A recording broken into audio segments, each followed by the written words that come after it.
खरं तर जुनी पेन्शनचा संघर्ष हा खूप लांबचा प्रवास आहे आणि अजून किती दिवस चालणार आहे हा प्रश्न माझ्या मनात उद्भवतो। तुमच्या प्रत्येक संघर्षात मला तुम्हाला साथ देण्याची संधी मिळाली आणि तुम्ही प्रत्येक वेळेस मला त्या ठिकाणी तुमच्या या संघर्षामध्ये बोलवलंत। संघर्ष विधानसभेपर्यंत आपण पोहोचवण्याचा प्रयत्न केला। अनेक आमदारांनी तो संघर्ष विधानसभेत कधी औचित्याच्या मुद्द्याद्वारे, कधी लक्षवेधी, तर कधी प्रश्न, पण अजूनही आपल्याला फारसं ठोस काही मिळालं नाहीये। गाजरच मिळालं असं म्हणायला हरकत नाही। पण मी अभिमानाने सांगू शकते की ज्या राज्यात काँग्रेस आहे त्या राज्यात हिमाचलसारखं त्यांची तिजोरी एवढी महाराष्ट्र एवढी भक्कम नाही आहे, पण तरी हिमाचल प्रदेशने जुनी पेन्शन लागू केलं आणि त्यांना तिथे तुम्ही खूप प्रतिसाद दिला आणि जुनी पेन्शन लागू केलं। म्हणजे बाकी त्या ठिकाणी कदाचित काही होत नसेल, पण जुनी पेन्शन हे लागू केलं, ही खूप महत्त्वाची गोष्ट आहे। आणि आज मला या ठिकाणी सांगायचं आहे की नक्कीच जिथे शिक्षकांचा विचार केला जाईल, जे सरकार शिक्षकांना मान सन्मान देतं ते नक्की जुनी पेन्शन लागू करतं, पण जे सरकार शिक्षकांचा वापर करतं किंवा अनेक समाजातले अनेक घटक असतात त्यांचा जर वापर करतं तर त्यांना जुनी पेन्शन असेल, त्यांना त्यांचे वेगवेगळे पेन्शन असतील किंवा खाजगीकरणाकडे ते सरकार वळत असतं। आणि सरकार हे मायबाप असतं, पण या सरकारांनी ती मायबापाची भूमिका ही राबवली का नाही किंवा हे करत आहेत का नाही हा प्रश्नचिन्ह उभा होतो। मला तुम्हाला या ठिकाणी कोणत्याही प्रकारच्या अडचणीत आणायचं नाही, हा तुमचा सत्कार सोहळा आहे, पण ही वस्तुस्थिती आहे की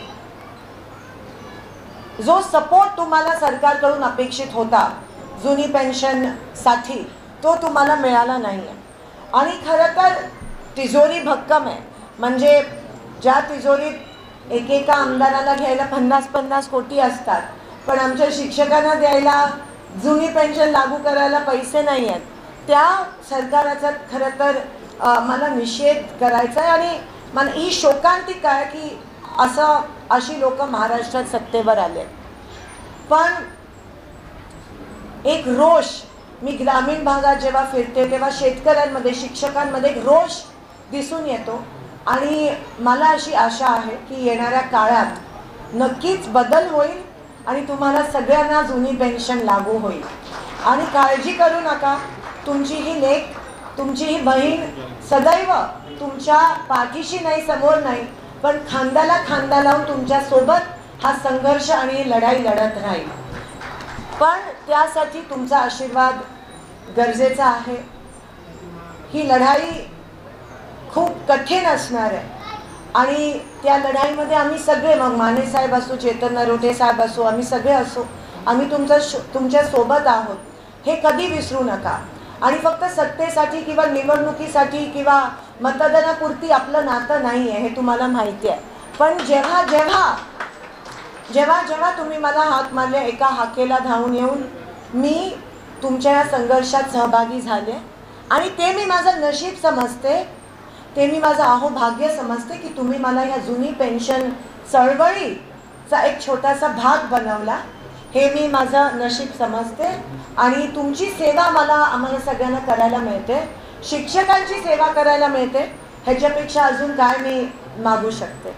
आणि मी इथे उपस्थित सर्व महिला शिक्षिका ज्या माझ्या भगिनी आहेत त्यांना पण सांगू इच्छिते की मला माहिती आहे की तुम्हाला खूप संघर्ष करावा लागतो, घराच्या बाहेर पडण्यासाठी पण संघर्ष असतो, पण हे महाराष्ट्र हे जिजाऊचं आहे, रमाईचं आहे आणि सावित्रीबाईंचं आहे। आणि त्यांनी जो संघर्ष केला त्याच्यामुळे आज मी इथे उभी राहून तुमच्याशी बोलू शकते, तुम्ही शिक्षिका होऊ शकलात, पण त्यांचा संघर्ष जो आहे तो आपण व्यर्थ जाऊ द्यायचा नाही आहे। आणि म्हणून महिला शिक्षकाला मान सन्मान मिळालाच पाहिजे, शिक्षकांना मान सन्मान मिळाला पाहिजे, त्यासाठी जुनी पेन्शन लागू होणं अतिशय महत्त्वाचं आहे। तुम्हाला माहिती आहे की निवडणुकीचे रणशिंग फुंकले आणि या युद्धासाठी मी जात आहे। तुमचीच बहीण म्हणून तुमचा साथ हवा आहे, तुमचा आशीर्वाद घेऊन मी हे युद्ध लढत आहे. तालुका वाईज गावोगावी वस्ती वस्तीवर तुमचे सहकारी मला भेटत असतात, मला आशीर्वाद देत असतात. 1 महिना त्या ठिकाणी आता राहिला आहे. तुमचा साथ, जसं मला असं वाटतं आपण एकमेकांना साथ देत आहोत आणि जसं मी तुमच्या संघर्षात सामील आहे तसं तुम्ही पण माझ्या संघर्षात सामील व्हा अशी मी तुम्हाला विनंती करते. ही लढाई माझ्या एकटीची लढाई नाही आहे, ही आपल्या सगळ्यांची लढाई आहे. ही लढाई मी तुमच्यासाठी लढत आहे, कारण का तुम्हाला न्याय मिळाला पाहिजे. गेले 10 वर्ष खूप अन्याय सहन केला आहे, खूप त्रास सहन केला आहे. महागाईचा त्रास असेल, त्या ठिकाणी जुनी पेन्शन न मिळाल्याचा त्रास असेल, बेरोजगारीचा त्रास असेल, पाण्याची टंचाई याचा त्याचा त्रास असेल. आणि म्हणून ही लढाई त्या सगळ्या गोष्टींच्या विरोधातली लढाई आहे आणि म्हणून ही लढाई आपली आहे, आपल्या दोघांची ही लढाई आहे. हा संघर्ष आपल्या दोघांचा आहे आणि मी आशा बाळगते की तुम्ही या लढाईमध्ये मला साथ द्याल. जाता जाता फक्त मला एकच गोष्ट या ठिकाणी म्हणायची आहे की तुम्ही बघत असाल की जे भाजपचे आहेत उमेदवार ते काही दिवसापासून शिंदे साहेबांबद्दल काही आरोप प्रत्यारोप चाललेत आणि मी त्यांना सांगितलं की मी उमेदवार आहे, माझ्याबद्दल बोला. पण अजूनही ते त्यांचं चालूच आहे, त्यांची टेप चालू आहे. खोटं बोलायचं पण रेटून बोलायचं ही त्यांची परंपराच आहे आणि हे ते कंटिन्यूच करणार आहेत. ते म्हणतात की त्यांच्याकडे पुरावे आहेत आणि मग जर त्यांच्याकडे पुरावे आहेत तर मागचे 10 वर्ष ते गप्पा का बसले? मग करायची होती कारवाई, करायची होती अटक, का गप्प बसले? म्हणून हे सोलापूरकरांची दिशाभूल कशी करायची हे ना मस्तपैकी जमतं. मला ह्या निमित्ताने तुम्हाला अजून एक गोष्ट या ठिकाणी सांगायची आहे की हे तर त्यांनी केलं, शिंदे साहेबांवर आरोप प्रत्यारोप, खोटं बोलतात, रेटून बोलतात. पण माझा अंदाज असा आहे की कामाच्या मुद्द्यावर ते कधी बोलत नाहीत आणि म्हणून काही दिवसानंतर एक 30-35 दिवस इलेक्शन राहिले ते कदाचित माझ्यावर आणि माझ्या कुटुंबावर वैयक्तिक आरोपसुद्धा करण्याची शक्यता आहे. ते एवढ्या खालच्या पातळीला जातील की चुकीची माहिती पसरवतील, चुकीचे फोटो पण पसरवतील असा माझा अंदाज आहे आणि खालच्या पातळीला जाऊन चारित्र्य हनन माझ्यावर वैयक्तिक करण्याची शक्यता आहे असं मला एकंदरीत अंदाज येतोय. कारण का ज्या पद्धतीत ते विकासाचे मुद्दे जे आहेत ते सोडून बाकी सगळ्या गोष्टींवर अटॅक करतायत, खोटं नाटं सांगून लोकांची दिशाभूल करण्याचा प्रयत्न करतात. तर 100% मला असं वाटतं की वैयक्तिकरित्या माझ्यावर ते अटॅक करतील, आरोप करतील, खोटं नाटं पसरवतील, कदाचित काही चुकीची बातमी पसरवून सुद्धा चारित्र्य हनन करण्याची शक्यता आहे. पण मी त्यांना हात जोडून विनंती करते की सोलापूरला तुम्ही मागच्या 10 वर्षात तुम्ही काय दिलं? मग रस्ते असतील, विमानसेवा असतील, विमानसेवा असेल, पाण्याचे प्रश्न असतील, हे काही सोडवलं का? ह्याचं उत्तर सोलापूरकरांनी तुम्ही द्यावं. सोलापूरकर तुमच्या खोट्या गोष्टींना बळी पडणार नाही आहेत ह्याची मला खात्री आहे. 100% सोलापूरकर यावेळेस विकासाला साथ देतील, विकासाला मत देतील, ह्याबद्दल माझ्या मनात अजिबात शंका नाही आहे. आणि तुम्हीच म्हणताना हल्ली काहीतरी सोशल मीडियावर चालू असतं की सोलापुरात राम राज्य येणार आहे, राम राज्य येणार आहे. म्हणजे हे कदाचित असं तर म्हणत नाही आहेत की मागच्या 10 वर्ष रावण राज्य होतं आणि त्याचीच पावती तुम्ही देत आहात.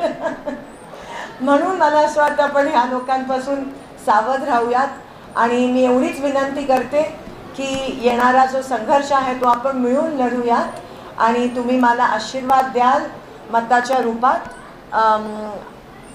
लोकशाही वाचवण्यासाठी, संविधान वाचवण्यासाठी ही आपल्या आयुष्यातली खूप महत्त्वाची निवडणूक ठरणार आहे एवढंच या ठिकाणी सांगते. आणि मी एक बहीण या नात्याने शब्द देते की माझ्या शेवटच्या श्वासापर्यंत किंवा जुनी पेन्शन ओल्ड पेन्शन लागू होईपर्यंत मी तुमच्या सोबत आहे, तुमच्यापेक्षा जास्त लढीन आणि तुम्ही आशीर्वाद दिला तर तो आवाज दिल्लीपर्यंत घेऊन जाईन एवढं या ठिकाणी तुम्हाला आशा देते. एकच मिशन, जुनी पेन्शन हे मिळायलाच पाहिजे. आणि जाता जाता जो मी नेहमी बाहेर घोषणा देते, माझ्या विधानसभेच्या बाहेर आम्ही देत असतो आणि जिथे संघर्ष असतो तिथे आवाज पोचलाच पाहिजे आणि तुमच्या बाजूने आहे हा आवाज. म्हणून एकदा सगळ्यांचा मला साथ मिळू देत.